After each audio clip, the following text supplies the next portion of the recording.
Bonjour à tous, j'espère que vous allez bien. Alors je vous retrouve pour une vidéo cinéma, mais tout d'abord je voudrais en profiter pour vous souhaiter une excellente année 2016, qu'elle soit bien meilleure que 2015, que tout se réalise, etc. etc. Et je voudrais aussi m'excuser de ne pas avoir fait plus de vidéos sur ma chaîne ces derniers temps parce qu'en fait j'ai eu des problèmes. Je voulais poster une vidéo pour Noël avec un thème un peu plus original que d'habitude et j'étais assez fière de mon idée et il y a des problèmes avec la vidéo. Pareil, je voulais vous faire une routine cheveux, mais j'ai eu des problèmes. Donc c'est pour ça qu'il n'y a pas eu beaucoup de vidéos ces derniers temps.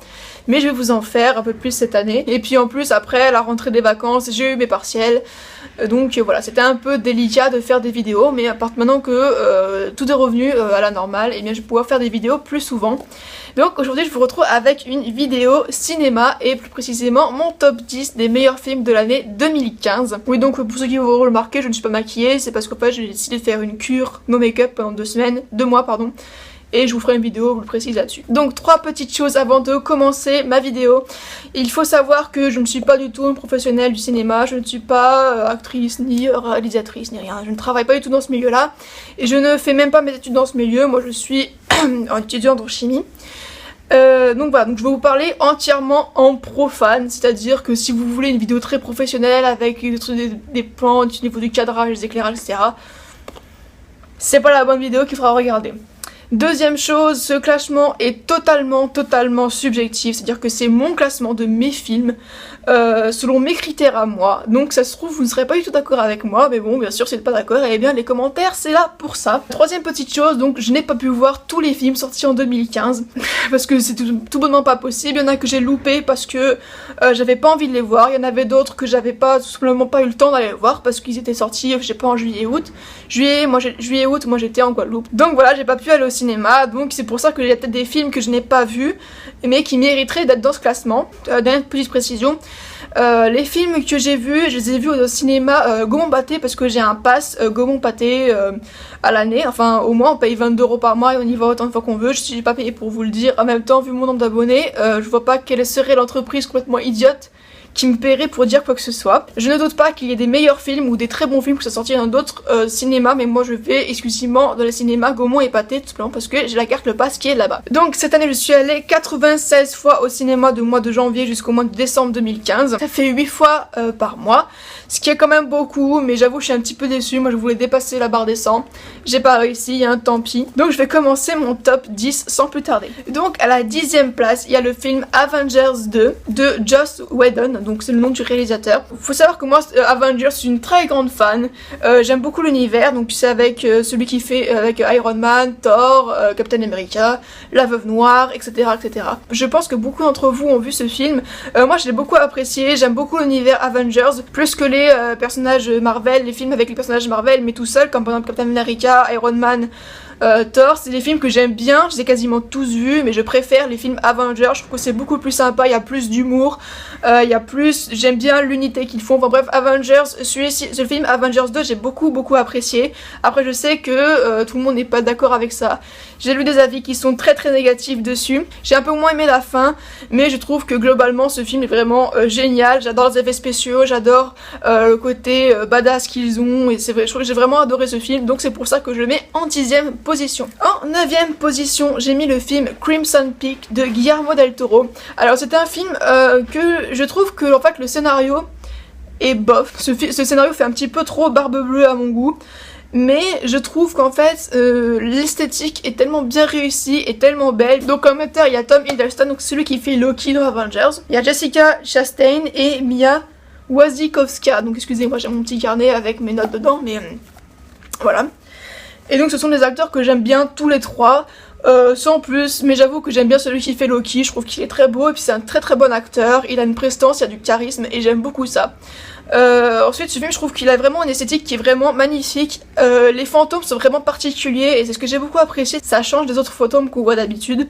Donc ce film j'ai vraiment beaucoup apprécié Crimson Peak et je pense qu'il est quand même assez digne de Guillermo del Toro. Donc Guillermo del Toro, pour vous situer un peu, c'est celui qui a fait Le Labyrinthe de Pan, qui est vraiment un très bon film, je dis pas, mais il est quand même au-dessus de Crimson Peak.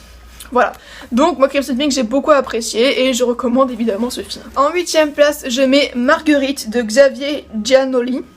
avec bien sûr Catherine Fro. Donc il faut savoir que Catherine Fro est une actrice que j'apprécie vraiment beaucoup.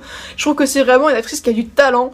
Elle est mignonne, elle est fraîche, en même temps je trouve qu'elle s'adapte à tous les rôles, c'est-à-dire que dans Vipère au point, elle était vraiment très ferme, la marâtre horrible, et là elle fait vraiment le personnage qui est adorable, mignonne, avec beaucoup de fraîcheur, et je trouve qu'elle est vraiment géniale. En gros voilà, c'est une actrice que j'aime beaucoup, et donc Marguerite, c'est vraiment le scénario que j'ai beaucoup aimé. Alors apparemment c'est inspiré d'une histoire vraie, donc c'est l'histoire en fait d'une cantatrice qui est persuadée qu'elle chante super bien alors qu'elle chante super mal, et tout le monde lui fait croire qu'elle chante bien. Et en fait, c'est vraiment, enfin, c'est un film qu'il faut vraiment voir pour y croire. Il est amusant, et en même temps, il nous prend, on s'attache beaucoup au personnage. Donc voilà, c'est un film que j'ai vraiment beaucoup aimé.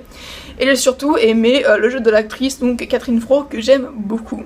Donc c'est pour ça qu'il est dans mon top, qu'il est à la 8ème place de mon top 10. À la 7ème place de mon classement, il y a Birdman de Alejandro González Iñárritu. Donc je ne sais pas si j'ai bien dit. Je ne sais pas si j'ai bien dit, mais voilà. Donc avec Edward Norton, la belle Emma Stone et aussi Michael Keaton, ou Keaton, je ne sais pas comment ça se prononce. Et donc c'est un film en fait, pareil c'est un peu l'esthétique, c'est-à-dire qu'en fait le film on a l'impression qu'il a été réalisé en un seul plan, c'est-à-dire que la caméra n'a pas été coupée une seule fois et que en fait il a été tourné en une seule fois. Alors bon, alors c'est pas vrai, hein, on le sait, parce que c'est très dur à faire ça. En fait c'est un film qui est vraiment une esthétique particulière, et puis l'histoire est bien, donc c'est une histoire, c'est un acteur en fait un petit peu déchu qui veut monter une pièce de théâtre, et en fait c'est vraiment bien fait. Je trouve que le jeu d'acteur est vraiment excellent, et vraiment c'est un film que je vous recommande de voir, ne serait-ce que pour son esthétique, parce que même moi qui ne suis pas un professionnel de cinéma, je sais que c'est difficile de faire un film comme ça, et c'est vraiment très très bien réussi, donc j'admire. Après la fin, est-ce que le personnage rêve ou est-ce que c'est la vérité? On ne sait pas trop. Moi je trouve que c'est bien de cultiver un petit peu cette ambiguïté, ça donne quelque chose au film qui est vraiment particulier, et donc je valide à 100%. Donc Birdman est à la 7ème place de mon classement. En 6ème place de mon classement, je vais placer Vice Versa, donc qui est un film d'animation qui était réalisé par Peter Docter et Ronnie Del Carmen. Donc c'est un film que j'ai beaucoup apprécié. J'ai trouvé que les personnages étaient bien travaillés, c'était bien fait. Même le personnage de l'ami imaginaire de la petite fille était très bien pensé. Tout était mignon, tout était extrêmement bien fait, les univers étaient extraordinaires, par exemple l'univers des rêves, la forêt de nourriture, etc. Tout était extrêmement beau, c'était vraiment un Disney magnifique. Le seul petit point négatif que je trouve, c'est que les émotions sont toutes des émotions négatives, c'est-à-dire qu'il y a le dégoût, la colère, la peur et la tristesse. À part Joie, en fait, il n'y a que des émotions négatives, et je trouvais que le personnage de Joie n'était pas si attachant que ça. Donc c'est vraiment le petit défaut que je reproche à ce film, mais en soi il m'a vraiment transporté. C'est vraiment un film d'animation que j'ai trouvé extrêmement bien fait, et que je recommande à 100% parce que c'est très bien pensé, c'est très beau, c'est très original. Donc voilà, pour moi ce film est vraiment extraordinaire et je le recommande vraiment. Donc il est à la 6ème place de mon classement. En 5ème position, il y a Kingsman de Matthew Vaughn. Donc je ne sais pas comment ça se prononce, pareil. Donc avec les acteurs Colin Firth, Samuel L. Jackson, donc qui est un acteur très connu, Michael Caine, donc qui fait le célèbre Alfred dans Batman, et Taron Egerton. Voilà. Et donc c'est un film, alors faut savoir que c'est une parodie de films d'action, de films d'espionnage, tout ça. Moi faut savoir que je ne suis pas très parodie, voire pas parodie du tout. Par exemple la parodie Tonnerre sur les tropiques, donc qui est une parodie que beaucoup de mes amis ont adoré, pour moi c'est vraiment nul à chier, j'aime pas du tout. Après si vous avez aimé, surtout ne le prenez pas mal, ne le prenez pas personnellement, mais moi personnellement ce film j'ai pas du tout aimé. Et Kingsman, j'ai trouvé que c'était la parodie, mais pas en subtilité, mais c'était pas complètement exagéré, c'était pas énorme, mais c'était quand même super bien fait. J'ai trouvé que les personnages étaient énormes, que l'atmosphère était super bien faite. Enfin, ce film était complètement dément et j'ai vraiment adoré ce côté. Je me suis vraiment tapé des grosses barres en voyant ce film. Je me suis éclatée, j'ai adoré ça. J'ai vraiment trouvé qu'il était super bien fait. Donc, pour moi, c'est vraiment un film qui mérite d'être vu. Donc, si vraiment il y a un film un peu parodique à voir cette année, c'était vraiment celui-ci, parce que Kingsman, c'était vraiment un film que j'ai trouvé génial, complètement barré, et pourtant qui n'abuse pas et qui respecte les codes du film d'espionnage à 100%. En 4ème position, Les Nouveaux Sauvages de Damian Swissfron, donc avec des acteurs dont je ne vais pas me risquer à prononcer les noms parce que c'est un film espagnol. et je prononce pas du tout bien l'espagnol, donc on va pas prononcer les noms. Et donc c'était un film en fait c'est un film choral, c'est-à-dire avec plusieurs histoires qui sont complètement indépendantes les unes des autres et qui se relient en un seul film, et en fait c'est tout simplement des histoires avec des gens qui pètent des câbles.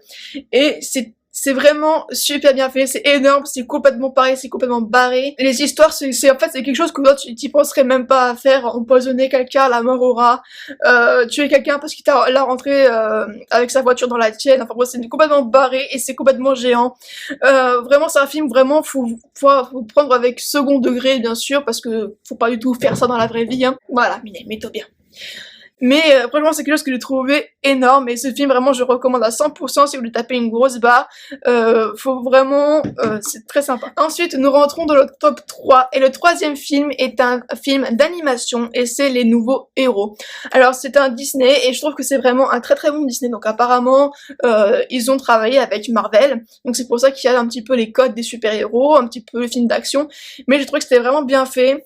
On retrouve les codes du Disney, c'est-à-dire la famille qui est morte, les parents sont morts, les parents du héros qui s'appelle Hiro sont morts, son frère meurt, tout le monde meurt. En fait c'est vraiment le Disney par excellence, et les personnages sont vraiment attachants. Le robot Baymax c'est vraiment génial, j'ai trouvé que c'était super bien fait, que l'histoire était prenante, les personnages étaient bien faits, et voilà, vraiment j'ai adoré ce film.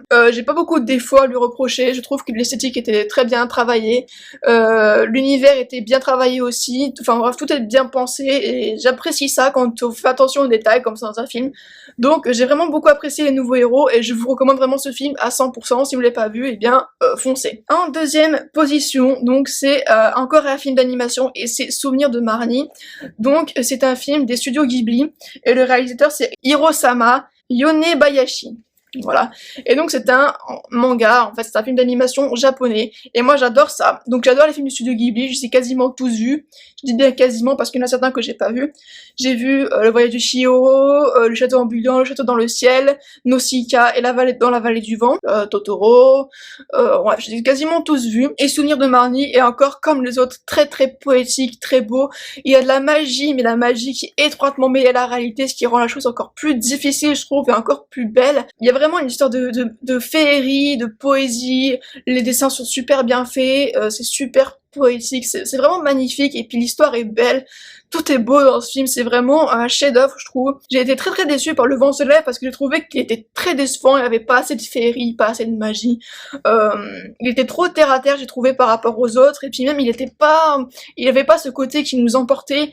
Le Souvenir de Marnie, il est clairement, il nous soulève, il nous transporte, on est carrément dans l'histoire, et c'est vraiment pour ça que j'ai vraiment adoré ce film, et je vous le recommande vraiment mais à 100%. Enfin, le premier film, celui qui est le top numéro 1 de tous les films que j'ai vus en 2015, le meilleur film que j'ai vraiment trouvé que c'était extraordinaire, c'est Mad Max Fury Road. Alors peut-être qu'il y en a certains qui sont déçus, mais moi j'ai vraiment adoré ce film. Je crois que c'est le film qui m'a fait le plus taper de barre de 2015. Il est extraordinaire, chaque détail est très bien pensé. Alors, pour ceux qui ont posé la question, j'ai vu Mad Max le premier, le deuxième, je n'ai pas vu le troisième, mais apparemment il est très mauvais. Et donc j'ai vu le quatrième et j'ai trouvé qu'il était vraiment vraiment génial. Le réalisateur c'est George Miller et les acteurs c'est Tom Hardy et Charlize Theron, donc ce sont les deux acteurs principaux. Ce sont deux acteurs que j'apprécie déjà pas mal, mais j'ai trouvé qu'en fait l'atmosphère, l'ambiance du film est déjà complètement barré, les personnages sont extraordinaires, et surtout en fait il y a toute une ambiance, tout un travail qui a été fait, et moi j'ai vraiment adoré ça, j'ai trouvé qu'on se tapait des très très grosses barres en voyant ce film. Le détail que j'ai vraiment adoré c'est quand ils partent à la recherche de, comment ça s'appelle, des femmes qui se sont barrées, oui je vais vous spoiler, quand ils partent à la recherche des femmes qui sont parties, ils prennent plein de chars, ils en prennent un pour l'ambiance musicale avec un mec avec sa guitare qui est énorme et avec les tambours. Enfin j'ai trouvé ça complètement énorme, et puis voilà, moi je trouve qu'en fait ce film était super bien, en fait j'adore l'univers qu'ils ont construit autour, et je trouve que vraiment rien que pour ça vaut la peine, et donc voilà, donc je recommande vraiment ce film mais à fond, et si vous voulez vous taper des barres pareil, il est vraiment énorme. Et enfin je vais quand même pas vous laisser, je vais quand même faire un petit peu entre guillemets les Oscars du meilleur scénario,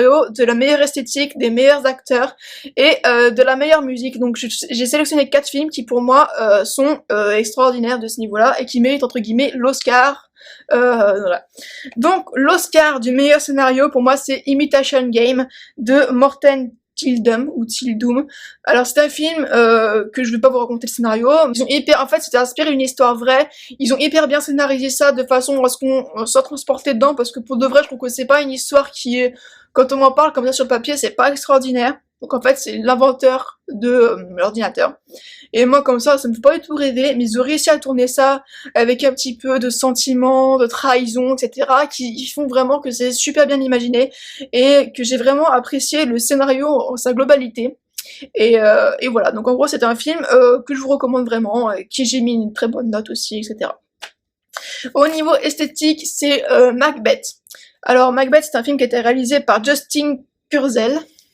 Je vous noterai les noms de toute façon. Donc c'est un film qui est très très lent, qui est très très froid, c'est-à-dire que toute l'esthétique, le temps, enfin quand on regarde le film, le temps est pluvieux, le temps est gris, il fait mauvais, et puis même à l'intérieur, quand tu es censé être plus chaud, en fait tout ce qui est censé apporter de la chaleur est quand même froid. En fait, ce film est glacial et c'est limite si tu chopes pas un rhume quand tu regardes ce film. Mais en fait, c'est tellement bien fait, c'est bien travaillé. Les scènes de bataille sont avec une atmosphère vraiment sanglante, mais vraiment, c'est super bien travaillé. Je trouvais que l'esthétique et la beauté du film étaient vraiment au-dessus, quoi. Il y avait un travail qui était fait, qui était génialissime. Et j'ai beaucoup aussi aimé l'esthétique de Crimson Peak. Je trouvais que ce film était visuellement magnifique, tout comme Macbeth. L'Oscar du film avec le meilleur jeu d'acteur revient à Marguerite, parce que j'adore Catherine Fro, je vous en ai déjà parlé, mais je trouve en fait que cette actrice apporte tellement de fraîcheur et tellement polyvalente que moi je trouve qu'elle vaut vraiment la peine. Donc pour moi, l'Oscar du meilleur film avec le meilleur jeu d'acteur, donc c'est encore Marguerite. L'Oscar du film avec la meilleure musique, donc là c'est un peu, je sais que je suis un peu partie loin, pour moi c'est le film Pan, donc de Joe Wright. Alors c'est en fait la musique comme ça n'a rien d'extraordinaire, j'en conviens, mais quand on arrive sur le bateau de Barbe Noire, donc le bateau du pirate, il chante du Nirvana. Et moi ça j'ai trouvé ça tellement énorme, donc vous écouterez, vous reconnaîtrez la musique du Nirvana, et j'ai trouvé ça tellement énorme, mais tellement génial que je crois que j'ai mis 19 sur 20 à la musique, parce que j'ai trouvé ça super bien pensé, et enfin bon, moi j'ai adoré parce que moi Nirvana j'aime beaucoup, et donc forcément moi tu mets du Nirvana dans un film, je ne peux qu'apprécier, et chanter par des pirates, c'est encore mieux, voilà. Donc voilà, mon petit classement top 10 des films 2015 est terminé. Je n'ai pas mis Star Wars, je sais que beaucoup sont peut-être déçus par rapport à ça, mais il faut savoir que moi je ne suis pas fan de Star Wars déjà à la base, et puis un truc que je peux pas laisser passer, c'est le choix de l'acteur, de celui qui a fait Kylo Ren. Je trouve que vraiment ils sont complètement chiés là-dessus, je pense qu'on est tous d'accord pour dire ça, quand tu relèves son masque, on peut pas, c'est possible, tu t'attends à avoir l'explosion de charisme dans ta gueule, avoir vraiment le charisme, la force, l'aura, enfin tout, et bah non. Voilà, remets ton casque, ça vaut mieux. En plus, quand il le mettait pas sa capuche, son casque, on aurait dit que ça faisait une petite coupe au carré bien cosy, bien casual, là. Non, je vais pas laisser passer ça. Donc rien que pour ça, Star Wars n'est pas mon top 10, mais j'ai beaucoup apprécié ce film, même si à la base, moi je ne suis pas une grande fan de Star Wars. Donc sur ce, cette vidéo est terminée, j'espère que ça vous a plu. N'hésitez pas à mettre dans les commentaires quels ont été vos films de 2015 préférés, ou 2014, 2013, quels sont les films que j'aurais dû mettre dans mon classement, quels ceux que je n'aurais pas dû mettre selon vous bien sûr. Et donc sur ce, je vous fais à tous de très très gros bisous, puis je vous dis à bientôt pour une prochaine vidéo. Ciao!